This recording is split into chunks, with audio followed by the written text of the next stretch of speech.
Des braqueurs ont emporté plus de 25 millions de francs CFA sur l'axe Mans-Biancouman. Cette zone cacaoyère est en proie à des braquages récurrents. Le préfet de police de Mans a rencontré les acteurs de la filière pour en parler. Puis le Cameroun et l'Égypte s'affrontent en ce moment même pour arracher une place à la finale qui se joue le 6 février prochain. Bonsoir et bienvenue dans le journal. Le week-end dernier, un opérateur économique de nationalité burkinabé, de nationalité libanaise plutôt opérant dans la filière cacao, a été assassiné par des braqueurs sur l'axe à Mans-Biancouman. Ce sont plus de 25 millions de francs CFA qui ont été emportés. L'un des braqueurs est entre les mains de la police. Le préfet de police de Mans a échangé avec les acteurs de la filière. Le reportage de Gervais Kouassi du bureau régional de RTI Mans. C'est sur cette voie menant à Biancouman que les criminels des braqueurs ont ôté la vie à l'opérateur économique. Selon le chauffeur qui était toujours en vie, que nous avons trouvé sur les lieux, ils sont venus faire un retrait bancaire à Mans. Ils ont retiré la somme de 25 millions qu'ils avaient sur eux et ils rentraient sur Biancouman. Et une fois à quelques mètres, quelques encablures sur le pont qui est sur cette voie-là, 3 individus armés de Kalachnikov sont sortis de la broussaille, leur intimant l'ordre de s'arrêter. Le chauffeur, il n'a pas voulu s'arrêter, il a voulu même renverser ces individus-là avec la voiture. Ce qui lui a coûté une sortie de route dans la broussaille, du côté droit. Et selon lui, dans la broussaille, il a été surpris de constater que 2 individus, parmi les malfrats, sont venus lui dire d'ouvrir la portière. Ils l'ont fait descendre et ils lui ont demandé de se coucher, sous la menace de leur calage. Donc lui, il s'est couché et son patron, qui est le Libanais, est descendu de la voiture. Les individus lui ont dit de se coucher, mais il a refusé. Il sortait de la broussaille, il partait sur la voie. Il était presque sur la voie bitumée et ils ont tiré dans sa direction et il a été mortellement atteint. Nous sommes venus sur les lieux. Heureusement, le malfrat qui a été atteint par le chauffeur, il n'est pas mort. L'enquête a déjà commencé. Il y a donc urgence, surtout en cette période de traite des cafés cacao. C'est pourquoi le préfet de police de Mans a convié les acteurs de la filière, les responsables d'établissements financiers et élus municipaux à des échanges lesquels ont pour but de trouver des esquisses de solutions pour aménager, sinon éradiquer les risques de braquage. Tous sont unanimes que ce sont les transactions avec de l'argent liquide qui aiguisent l'appétit malsain des bandits. Le taux de bancarisation de le milieu café cacao est vraiment très faible. Donc ce que nous essayons de faire, nous essayons de sensibiliser le maximum de personnes aux différentes ouvertures de compte et sensibiliser les personnes à utiliser de moins en moins de liquidités. Parce que lorsqu'il y a moins de liquidités qui circulent sur le marché, il va sans dire que le taux de braquage va chuter. Parce qu'au lieu de te remettre l'argent, tu te remets un chèque, voler un chèque et voler de l'argent, vous voyez un peu la différence. Donc il y a beaucoup de points que nous avons évoqués, mais ces points-là sont vraiment essentiels à nos yeux. On cherche la solution de tous les côtés. Parce que dans la filière café cacao, il y a plusieurs maillons qui sont impliqués dedans.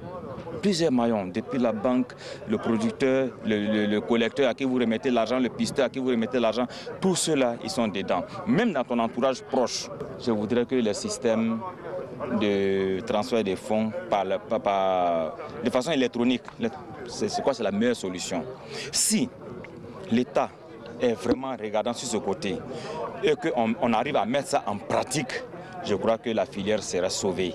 Hormis l'usage de la monnaie électronique ou des chèques dans les échanges entre acheteurs et producteurs agricoles, il a été recommandé aux banquiers une célérité dans leur guichet afin que les clients puissent accéder à leurs requêtes avant 13 heures. Quant aux coopérateurs, il leur a été demandé une discrétion sur l'état financier de leurs activités, mais aussi des démarches qu'ils comptent entreprendre. En retour, financiers et coopérateurs ont plaidé auprès des autorités municipales pour un assainissement des alentours de leurs établissements qui sont voisins à des kiosques à café, maquis et d'autres commerces. Selon les spécialistes de la sécurité, ce sont des points d'observation et d'écoute des criminels. La police, quant à elle, compte jouer sa partition. Il y a des tops, il y a des personnes qui malheureusement mettent les bandits sur les traces de d'autres personnes de la même filière. Nous, on fait l'effort d'être sur les axes, on fait l'effort de faire les patrouilles, on fait l'effort d'assainir les devants des banques. Mais tant que nous n'avons pas, on va dire, la synergie d'action avec ces coopérateurs, ces opérateurs économiques de la filière, ce serait vain ce que nous faisons. La lutte contre le braquage, un autre défi auquel s'engagent toutes les composantes de la société dans l'Ouest montagneux. Et puis le réseau des juristes privatistes de Côte d'Ivoire a organisé à l'université Félix Houphouët-Boigny une cérémonie de remise de certificats de fin de formation aux étudiants du droit privé dénommé Gala de l'emploi. On en sait plus avec Abdoulaziz Dira et Anicette Konan-Blessing.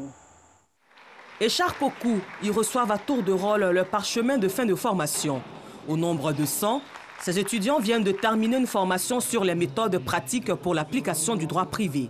Ces formations données par le réseau des juristes privatistes de Côte d'Ivoire visent à faciliter l'insertion professionnelle des étudiants du droit privé. Nous avons observé un creux, un vide quelque part où il était nécessaire de le combler. Ce vide-là, c'était le vide de la connaissance, de la pratique du droit. À l'université, nous faisons de la théorie et dans le monde professionnel, c'est de la pratique, l'application de cette théorie. Donc, nous avons voulu combler ce vide à travers cette formation juridique pratique pour permettre à nos auditeurs qui sortent maintenant des universités d'être aptes et opérationnels sur le marché de l'emploi. Ces diplômés se disent prêts à affronter le monde du travail. Avec cette pratique, nous sommes plus aptes à travailler dans les cabinets d'avocats, dans les cabinets de commissaires de justice. On avait besoin de ce nouveau souffle-là parce que, comme le président l'a tantôt signifié, on avait cette formation-là de façon théorique. Et cette pratique-là nous permet vraiment d'être compétitifs sur le marché de l'emploi surtout. Et d'avoir vraiment ces rudiments-là pour pouvoir faire face à toutes les situations, surtout celles qui sont juridiques. Dénommée Gala de l'emploi, cette cérémonie est à sa 2e édition. Un mot de cohésion, le cheikh Haïma Ousmane Diakité, président du Conseil supérieur des imams des mosquées et des affaires islamiques aux IMA, a rencontré le cardinal Jean-Pierre Coutoua, archevêque d'Abidjan. Cette rencontre s'inscrit dans le cadre du renforcement des relations entre le COSIM et les autres organisations religieuses. Les deux guides ont émis le vœu de la création d'un cadre de concertation qui va permettre de mettre les deux religions d'accord. Et ce cadre est permanent entre les leaders des différentes confessions religieuses pour la consolidation du tissu social. Le guide de la communauté musulmane a profité de cette visite de fraternité pour annoncer la tenue d'un colloque sur le dialogue interreligieux prévu dans les prochains jours. Nous Sangari Pada Sorokone de Madongui. C'est à la tête d'une forte délégation que le cheikh Haïma Ousmane Diakité, président du Conseil supérieur des imams des mosquées des affaires islamiques en Côte d'Ivoire COSIM, s'est rendu au domicile de son éminence cardinal Jean-Pierre Coutoua. Une visite qui s'inscrit dans le cadre du renforcement de la cohésion et des bonnes relations entre les différentes obédiences religieuses. Depuis qu'il a été porté à la tête de cette communauté, je crois que c'est aujourd'hui qu'il a décidé de venir me saluer affectueusement et fraternellement. J'en suis vraiment heureux. Les deux guides ont émis le vœu de la création d'un cadre de concertation permanent entre les différents leaders religieux. Un cadre de réflexion pour proposer des solutions aux problèmes qui minent la société ivoirienne. Comment apporter notre contribution dans la marche de nos différentes communautés et surtout dans la marche de notre pays. C'est un vieux projet. Nous souhaitons seulement que ce projet soit revivifié et qu'on apporte beaucoup plus permanemment notre contribution. Dans cette dynamique, le cheikh Ousmane Diakité a informé le cardinal Jean-Pierre Coutoua de la tenue en Côte d'Ivoire d'un colloque international sur le dialogue interreligieux organisé par la Fondation Mohamed VI des oulémas africains.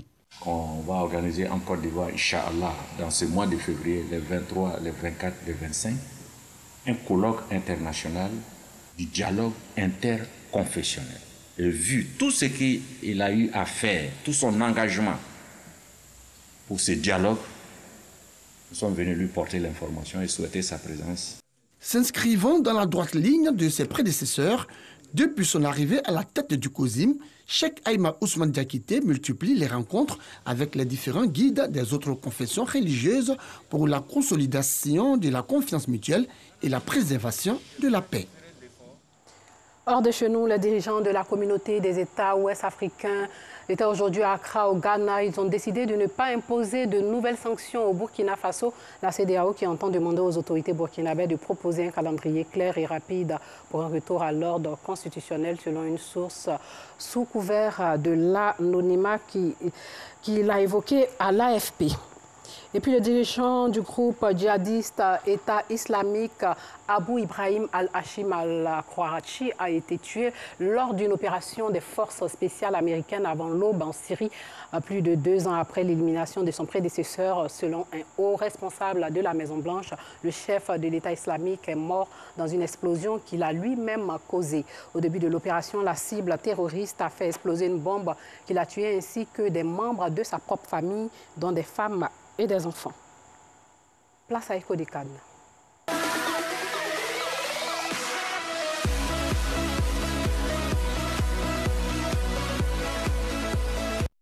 Bonsoir Ngamblé. Bonsoir Ami. La CAN tire à sa fin. Hier, le Sénégal a décroché son ticket pour la finale du 6 février prochain.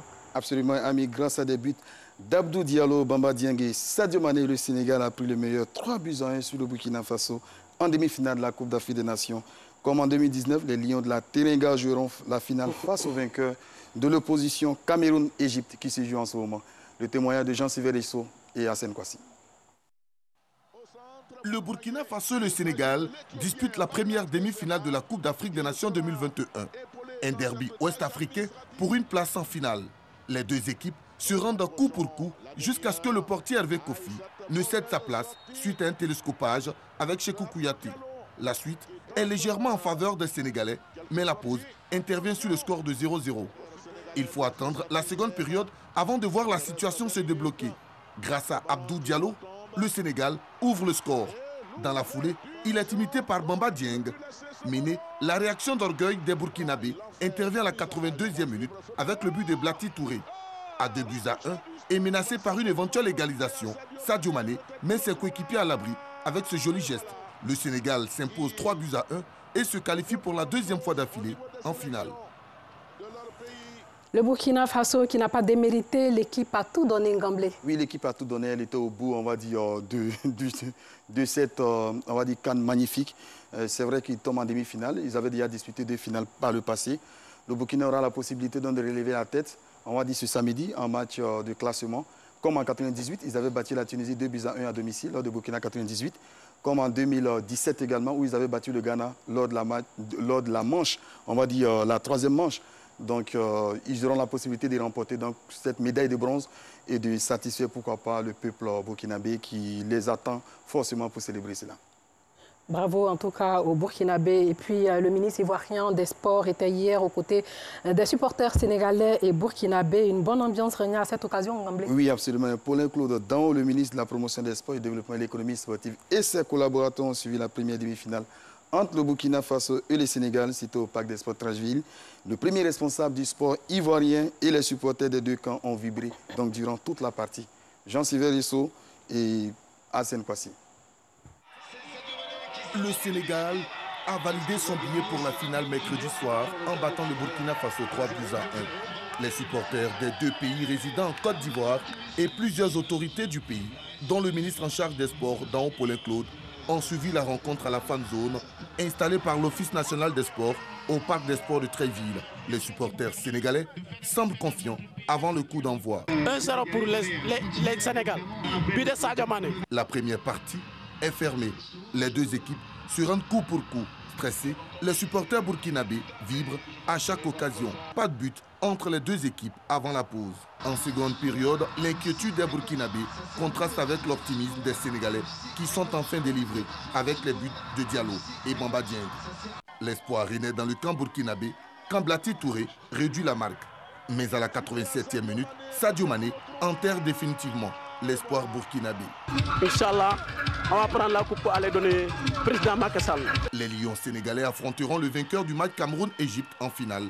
Mais avant, les hommes de Kamou Malo auront l'ambition de couronner cette aventure en montant sur le podium et ramener la médaille de bronze à Ouagadougou. Voilà le Sénégal qui va rencontrer soit le Cameroun ou l'Égypte qui joue en ce moment au stade Olembe de Yaoundé. Oui, au stade Olembe de Yaoundé. 54% de possession de balles pour les Camerounais en ce moment, amis, contre 46% pour les Égyptiens. Donc c'est une partie qui sera très très disputée. Et le Cameroun joue en 3-5-2 avec Vincent Aboubakar et Karl Tokoye Ekambi. Vincent Aboubakar qui est le meilleur buteur de cette compétition, il a 6 buts.